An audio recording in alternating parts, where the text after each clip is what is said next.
Top of the hour to you, coming to you live from our studios here in Kokomemle. You're watching Joy News Today with me, Sweetie Abochi. Coming up, Opposition National Democratic Congress describes EC's response to their call for forensic audit of the voters' register as unattainable.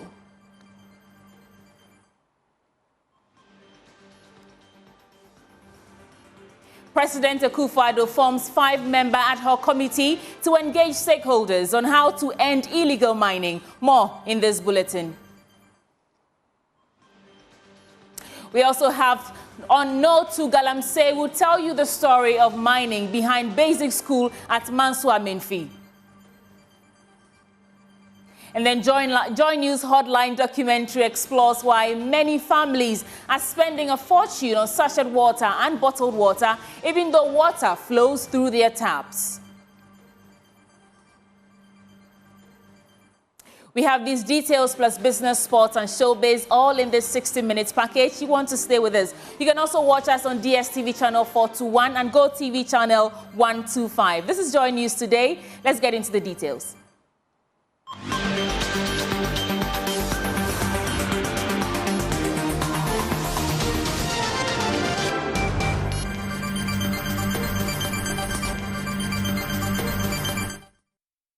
In our first story, the Opposition National Democratic Congress has described the Electoral Commission's response to their call for forensic audit of the voters' register as unattainable. The NDC has over the past weeks raised concerns over some irregularities in the register, declaring a nationwide protest to drum home their point. The Electoral Commission has been responding to the concerns of the NDC at a news conference, saying the reasons are premature. The NDC has hit back at the EC, saying the EC's response is also unattainable. Tanko Rashid Computer is Deputy Director of Elections and IT for the NDC, and he spoke earlier on News Desk.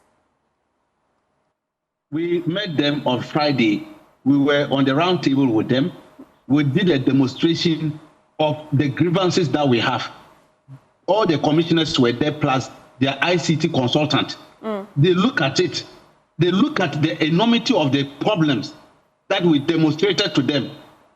And we said, look, we're even ongoing. We're still doing further checks about it. But these issues that we cannot trust your judgment to fix it because you deliberately created that mess. Because they use their own words that they deliberately added those ones. How can you deliberately add figures into a register? For what purpose? It teases out from the register that we are talking, the audit of the register. Let us have the audit. What is their fear?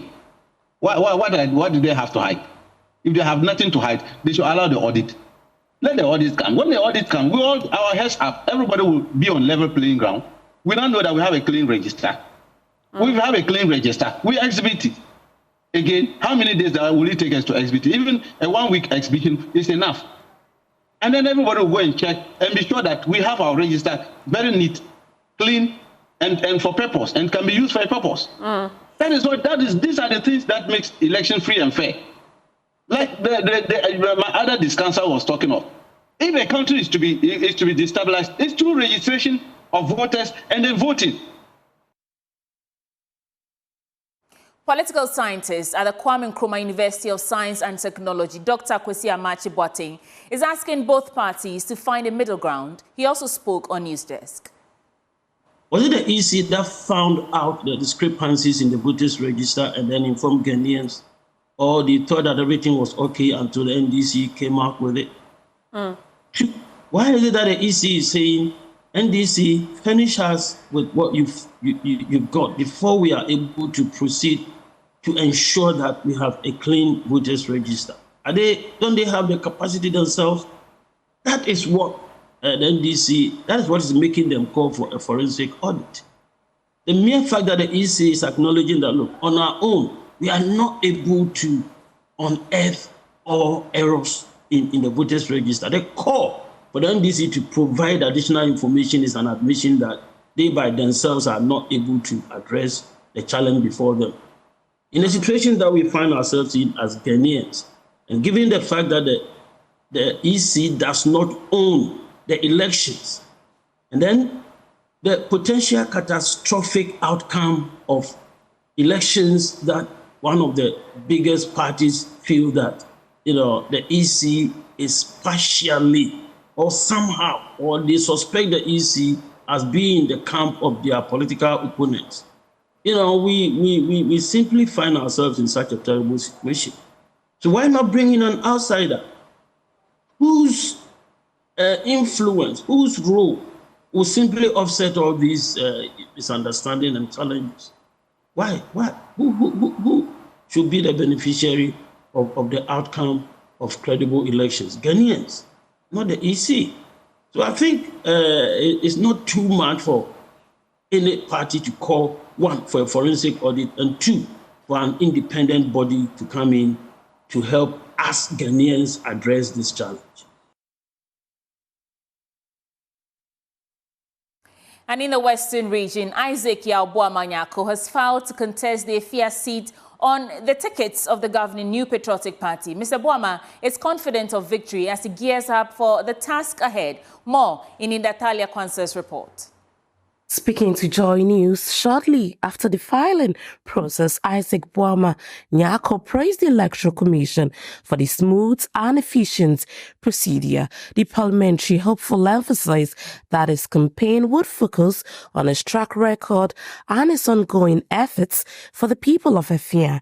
At this moment, we are going out from here fully endorsed as parliamentary candidates for the MPP in the Efia constituency. The word and the message to the people of Efia is that today we are beginning a new journey, a journey that is geared towards transformation, a journey that is geared towards bringing about the needed direction, advocacy, and development for the youth and the people of Efia. Isaac Boamah-Nyarko called for a peaceful and unified campaign. He urged his team and people of Efia to promote his candidacy in a manner that fosters harmony and respect.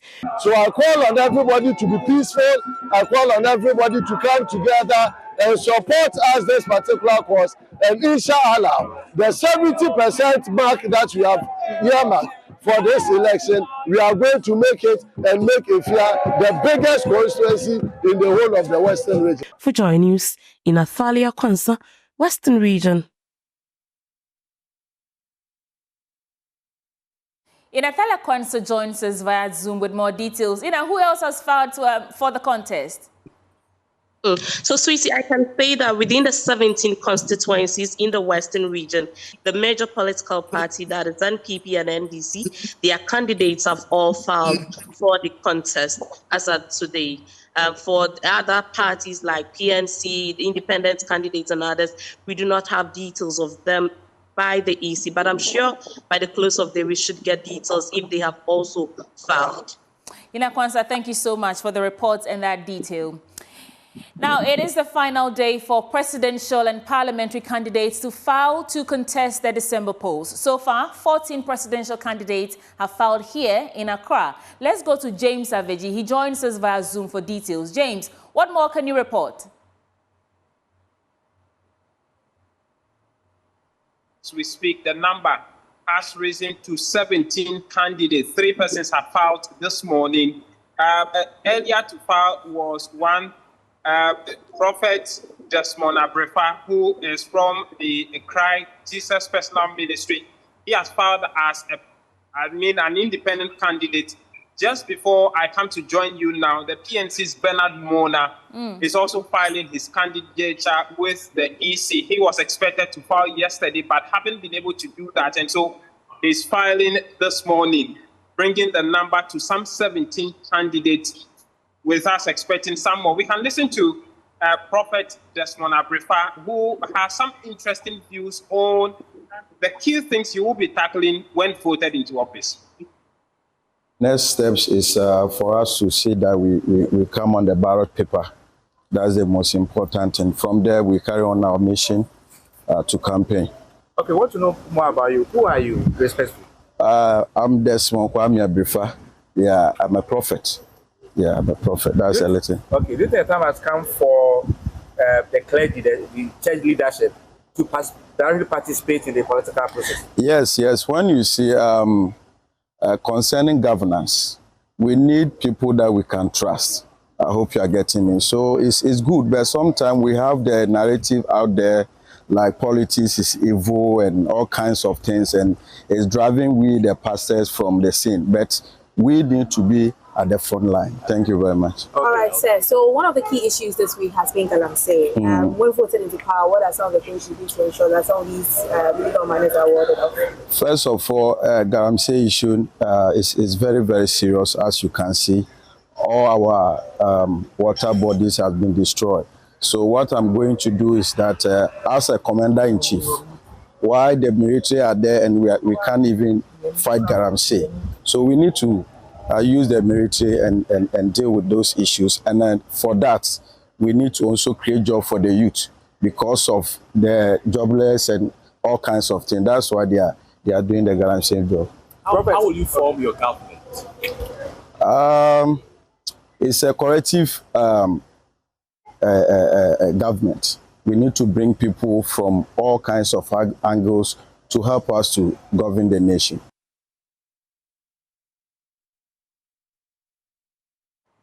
James, what time does the filing closes for the day, since it's the last day?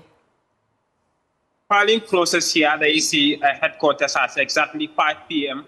We are expecting, per the schedule today, we are expecting that at least some 7 more candidates to file their nominations by end of the day. All right, James Aveji, thank you so much for bringing us those details. Away from politics, President Akufo-Addo has formed a 5-member ad hoc committee to engage stakeholders on how to end illegal mining. The team will be headed by National Security Minister Albert Kandapa, and the other members are Lands Minister Samuel Abujinapo, Defense Minister Dominic Ntiwo, Employment and Labour Relations Minister Ignatius Bafwewa, and Information Minister Fatimatu Abubakar.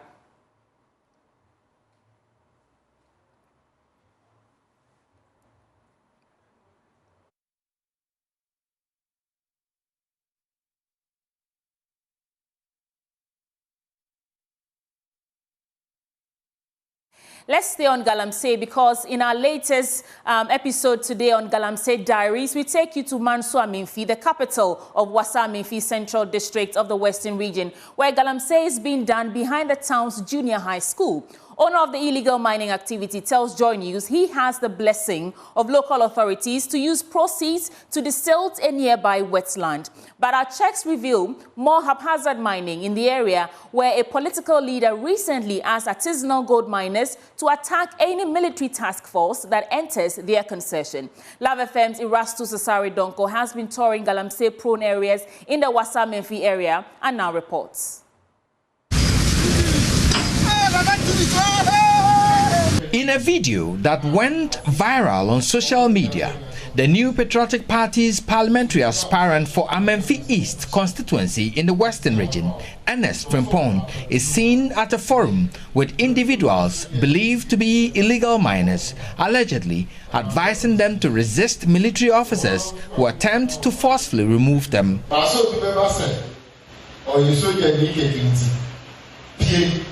Too much but too control my and track ideas or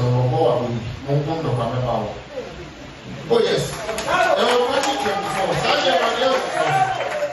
so my patrol or my patrol and the Akase authority on the edge you must have mature. Jeffrey said, you are all here in a moment to one, or also here in a use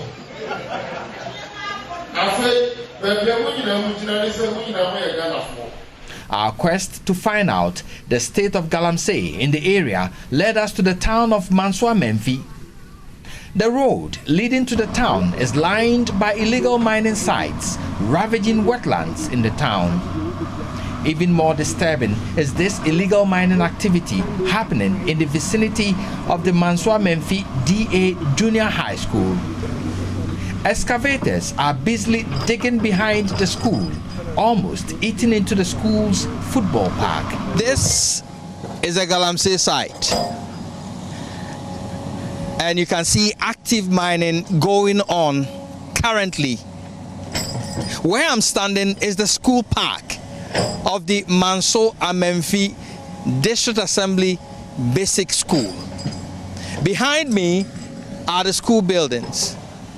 And this is where Galamsey is happening in broad daylight. This gentleman, identified as Paul Kwabena Mensah, who claimed ownership of the illegal mining site, says they have permission to mine and use part of the proceeds to desilt the wetlands.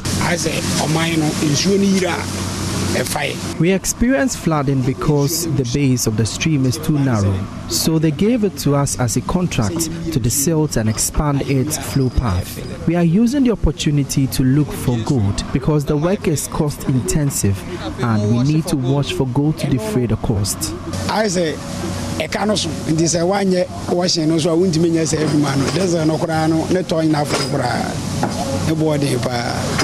We witnessed other unauthorized mining activities in the town close to the main road. Reporting for Joy News, Erastus Asaredonko, Manso Amenfi, Western Region. Erastus Asaredonko joins us with more on this. Erastus, as shocking as this is, you say that the owner of the illegal mining activity says he has the blessing of the authorities. Tell us more. You have to unmute.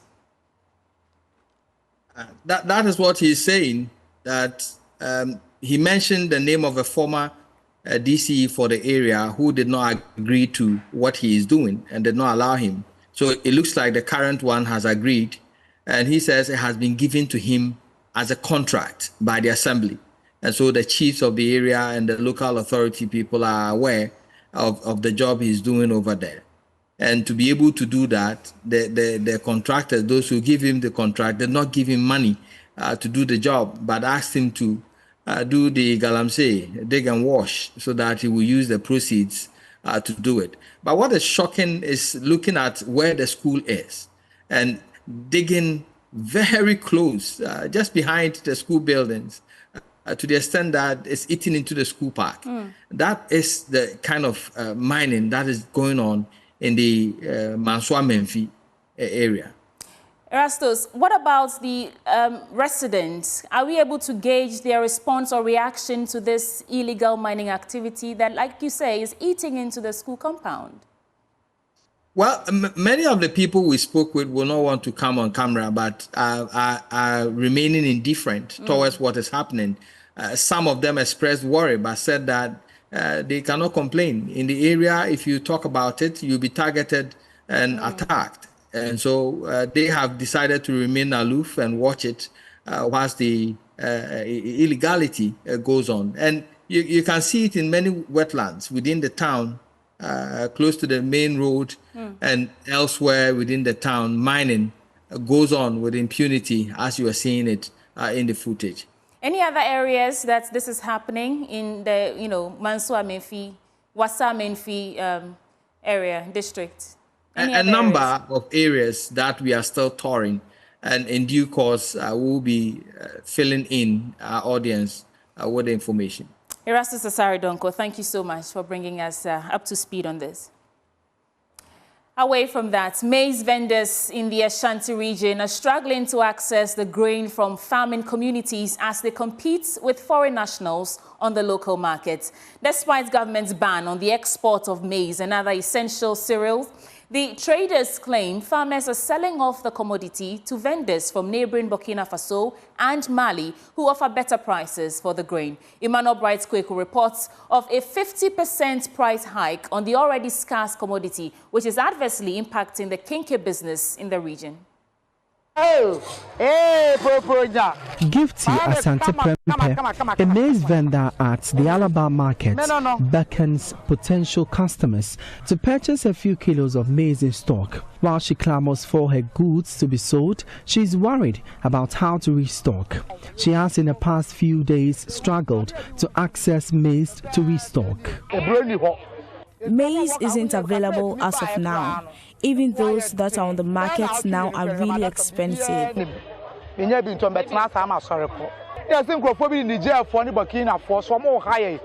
Some Nigerians and Burkinabés are really worrying us.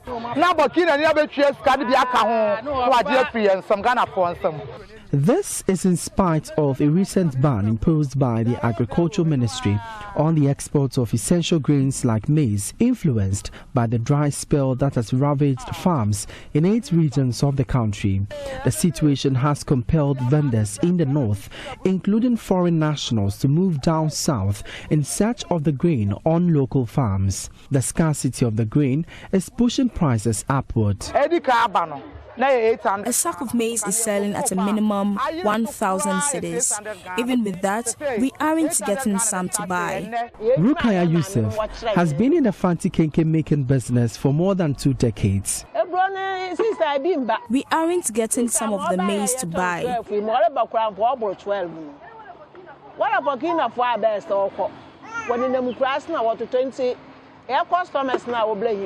Just 3 days ago, someone came here for money, but she said she couldn't get some of the maize.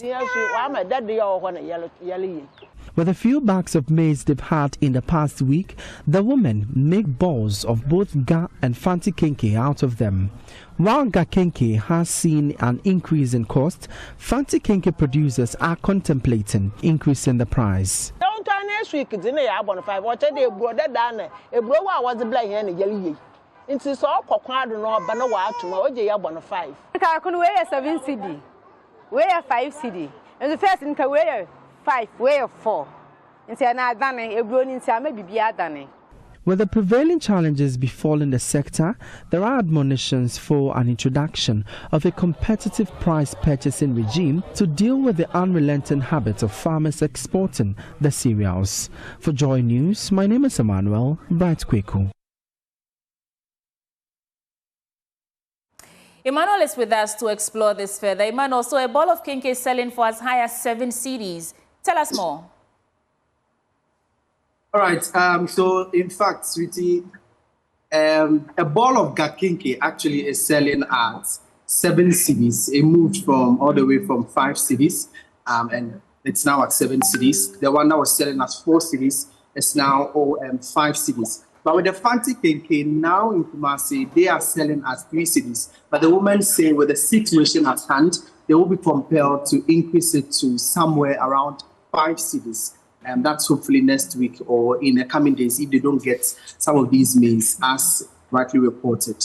And this is because farmers are defying that ban on the export of grains to fix the looming food crisis that we are facing right now. Exactly so. So according to the maize vendors, they tell me that once they go to some of these areas where the maize are available, the farmers are not selling to them. And that's because they don't offer a better price alternative. So they better sell it to those in the neighboring countries who are coming down south.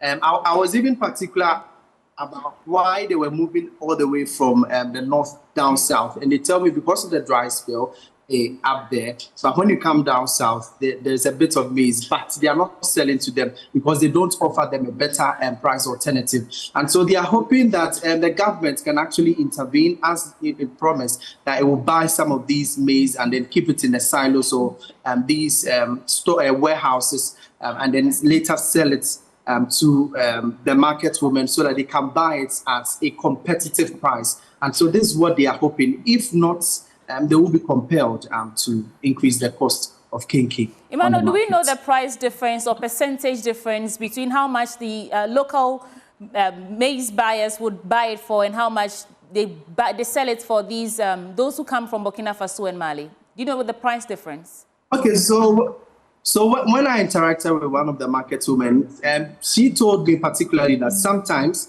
they might give them 800 Ghana cedis for a bag. But when they come back, or let's say 600 Ghana cedis, that's what she told me, 600 Ghana cedis. But when these foreigners come, they would increase it to somewhere around 800 Ghana cedis. And you know, this is quite a huge amount. And so they would rather sell it to these foreigners than selling it to the local vendors. Emmanuel Bright Kweku, thank you for bringing us that update. Now, the impact of Galamsey on Ghana's rivers and water bodies has deepened public mistrust in the nation's water systems. Across the country, even the most modest households where water flows from the tap Families are spending a fortune on sachets and bottled water, desperately seeking a safer alternative. But are those who turn to sachet water truly free from contamination? Features editor Richard Kojonyako explores the growing phenomenon in our latest Hotline documentary, Drinking with Suspicion. Here are excerpts of the documentary. In towns and cities across the country, taps are running, but the trust in the water that flows through them has evaporated. Consumers are turning to sachet water, a costly alternative. But even this doesn't bring peace of mind. Even as the pollution of the rivers continue unabated, the managing director of Ghana Water Company Limited, Clifford Brima, believes the water they produce is good enough for drinking and that there is no cause for alarm. It's marketing. The sachet water people want to let them know that, and to your surprise, most of the sachet people fetch our water and bag it. They don't do any treatment process, but they tell them what is in that bag is more wholesome than where they fetched it. Because they fetch it into another container. Probably the container is contaminated. And they now put it in a bag, close it and sell it to you. So there are marketing issues that is creating trust issues. But we can tell her. That's why I told you that we've done this ISO. Just to tell you, this is not a Ghanaian thing alone. It's an international standard that Ghana Water Company has gotten its system certified that we produce water to this level. So if anybody says, oh, I won't drink the water because it's because somebody else has. You let the researchers that you are talking about tell you when they run study on our water, the sachet water, and those two, the coliforms levels, where they found most. It's not for me to tell you, but you can find out. And then you realize that, no, it's not Ghana water. The question of whether the water flowing from our taps is free from heavy metals and other contaminants is a matter of great sensitivity. It touches on both public health and trust in our infrastructure. At the heart of this issue is the Ghana Water Company, which shoulders the vital responsibility of delivering water to households across the country. Ensuring that this water meets safety standards falls to the Ghana Standards Authority, whose role in inspection, testing, and metrology provides a crucial layer of quality assurance. At the helm of the Ghana Standards Authority is Professor Alexander Dodu, the Director General overseeing efforts to guarantee that the water Ghanaians rely on meets the highest safety and quality standards. The Ghana Standards for water excludes the presence of heavy metals, period. So any activity which will contribute to the presence of heavy metal in water, because if you're using a borehole, it's going to be surface water. You're going to drill down, but whatever is on the surface will percolate down. So, and heavy metal doesn't go away. So wherever there is heavy metal, it will show up in water. If heavy metal shows up in water, that water is not safe, nor fit for consumption. So I think you can draw the analogy that any activity, whether it's Galamsey, whatever activity, leads to lead, mercury, any other heavy metal being present, and being present such that it can be in water, poses a risk to human health. Anything which exposes the environment to an increased level of heavy metals puts everybody in Ghana at risk. In homes across the country, this is the new reality. Even as they pour from sachet, the people of Ghana drink with suspicion.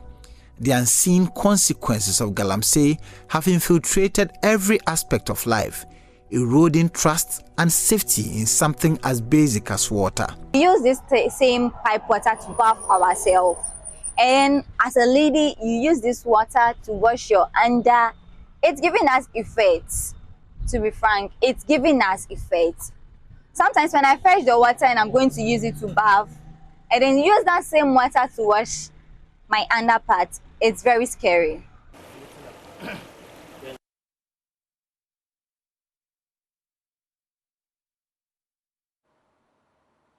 JoyNews' latest documentary airs on Monday at 8:30 a.m. and on Joy FM at 8:30 p.m. on the JoyNews channel. You want to stay tuned for that. Now let's take a break and we'll return with business news.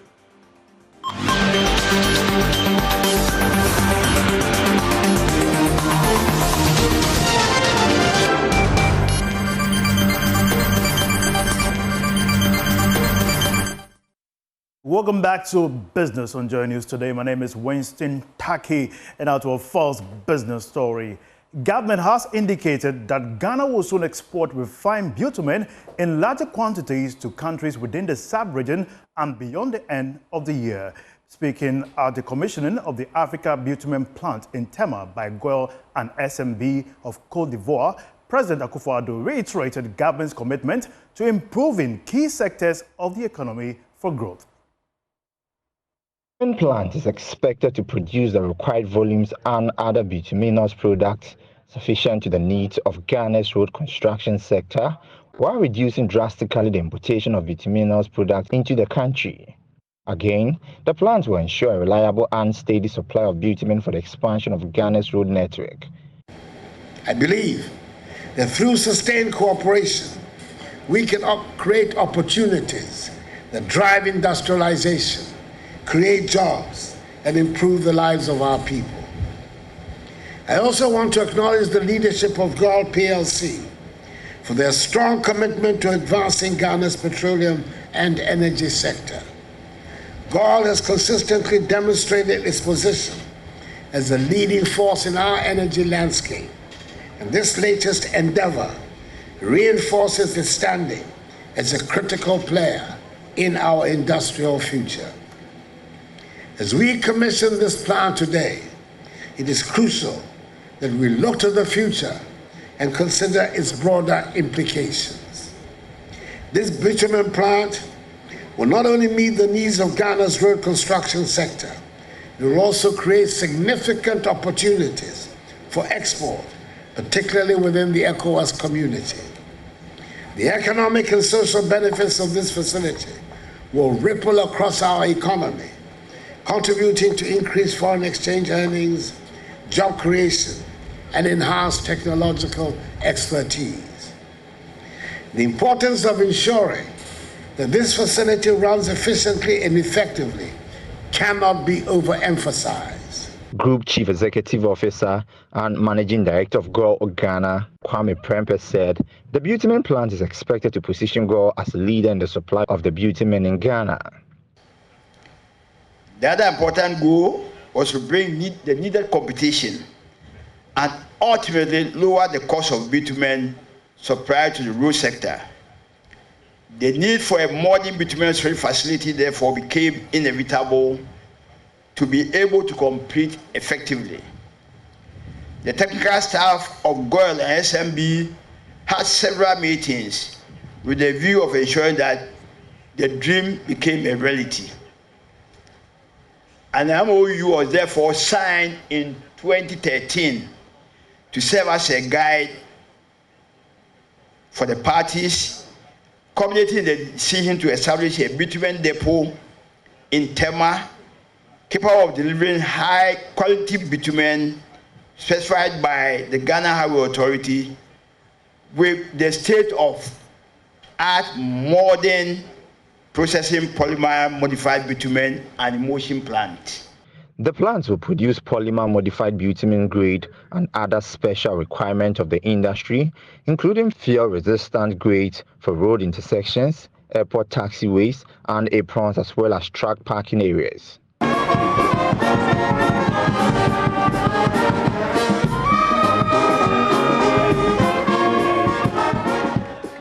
Now, moving on, Societe Generale Ghana has launched its new mortgage product, Home Sweet Loan. Speaking at the event held at the SD head office in Accra, Managing Director Hakeem Ozani emphasized how this innovative product could significantly ease the housing deficit and provide greater flexibility for home buyers. Secretary General Ghana has unveiled an innovative and affordable mortgage product, Home Sweet Loan, to the Ghanaian market. At a launch event held at the SG head office in Accra, Managing Director of SG Ghana, Hakeem Hosani, highlighted the product's potential to address the country's growing housing deficit and enhance home ownership flexibility. The new SG Ghana Home Sweet Loan is uniquely designed to address the evolving needs of our customers in today's dynamic real estate market. Whether you are purchasing a new home, opting for equity release, or an existing property, or constructing your own home or house, our mortgage solution provides flexible and competitive options tailored to meet your individual needs. We understand that every customer financial situation is different and particular, and so we offer a range of home ownership options with flexible repayment terms, allowing you to choose the option that best suits your financial goals. That'll be all for business here on JoyNews Today. My name is Winston Taki. We have sports news for you after this break. Stay tuned.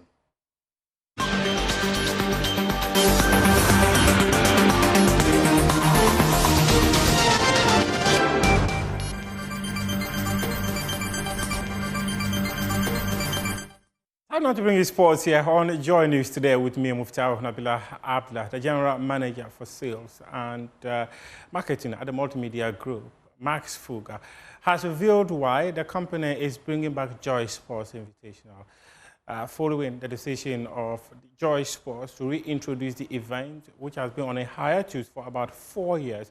He says the corporate world has been pushing the company to bring back the competition.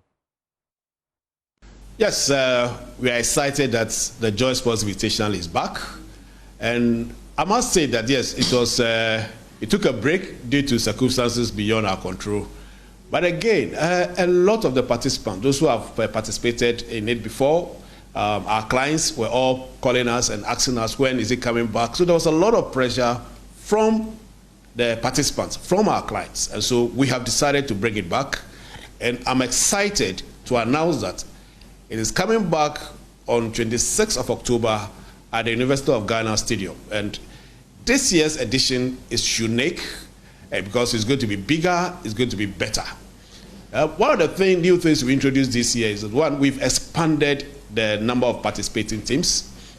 We're now going to do this year's event is going to take on 24 participating teams, which is far, far bigger than we have done previously.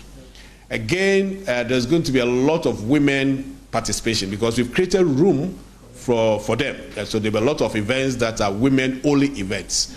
And so again, it's a new thing that we've added this year.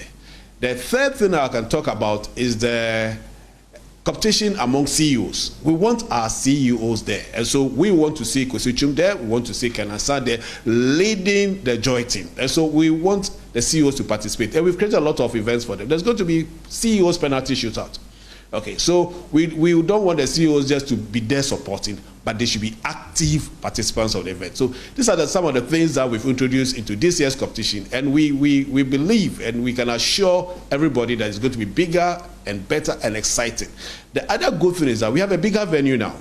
The ultra-modern University of Ghana Stadium is where we are hosting this year's event. And so you can be assured of parking, you can be assured of security, and you can be assured of a bigger space to do the various events that we have planned to do.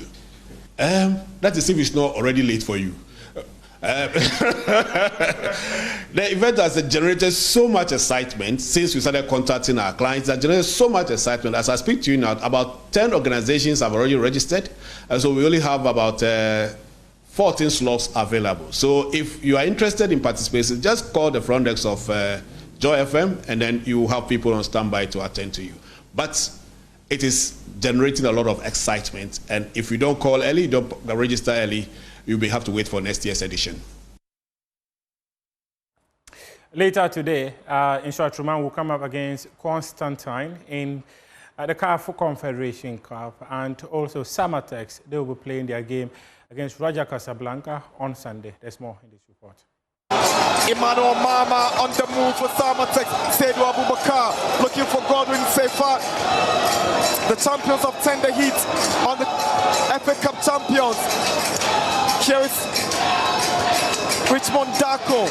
Swings in across. Abubakar's header. Brilliant save by Sabiakwa. What a Samatex. That's just beautiful to watch. That's just world class. But Samatex are moving the ball slowly, but with so much. And that game will be kicking off at 3 p.m. at the Accra Sports Stadium. And Samatex, they will also be playing their game against Raja Casablanca. That game will also be happening on Sunday at 3 p.m. That's your sports for now. We'll do have more sports stories on myjoyonline.com.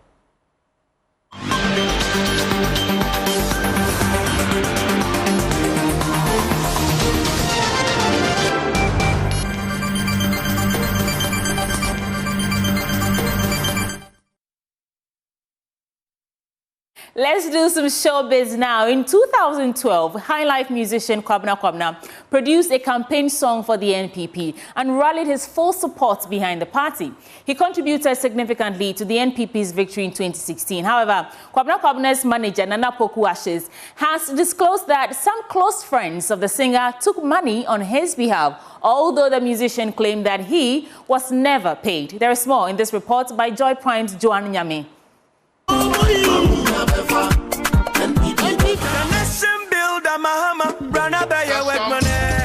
Political seasons come with loads of anticipation. All parties explore different ways in their fight to emerge victorious. Music is certainly one of the major campaigning tools for winning an election. The majority of musicians cash in during the season by producing campaign tracks for various parties.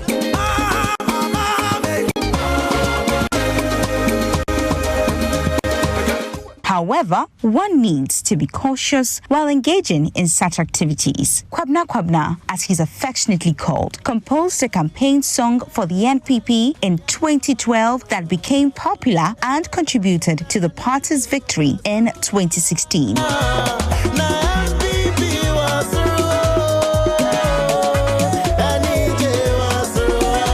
At the time, the musician stated on several platforms that the song Vote Number 1 was recorded freely and out of his genuine love for Nana Addo Dankwa Akufo-Addo, who was the flag bearer of the party.